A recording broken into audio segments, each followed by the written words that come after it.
In this tutorial, we'll show the difference between traditional threads in Java and the virtual threads introduced in Project Loom. At a high level, a thread is managed and scheduled by the operating system, while a virtual thread is managed and scheduled by a virtual machine.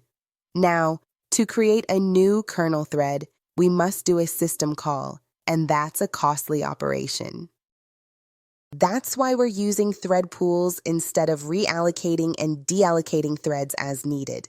Next, if we'd like to scale our application by adding more threads, due to the context switching and their memory footprint, the cost of maintaining those threads may be significant and affect the processing time.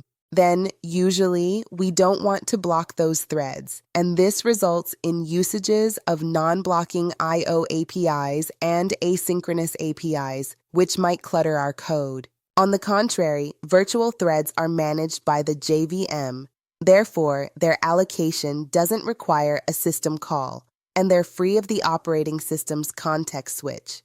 Furthermore, virtual threads run on the carrier thread, which is the actual kernel thread used under the hood. As a result, since we're free of the system's context switch, we could spawn many more such virtual threads.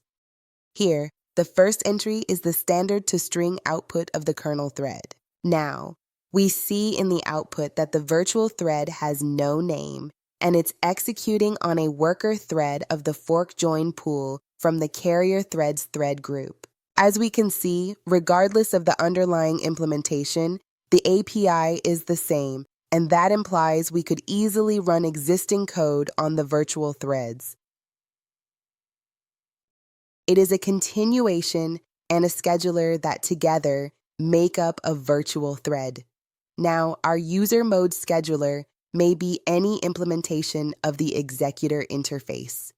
The above example has shown us that, by default, we run on the fork join pool. Note that the continuation is a low-level API, and that programmers should to use higher-level APIs like the Builder API to run virtual threads. However, to show how it's working under the hood, now we'll run our experimental continuation. In conclusion, we discussed the difference between the kernel thread and the virtual thread.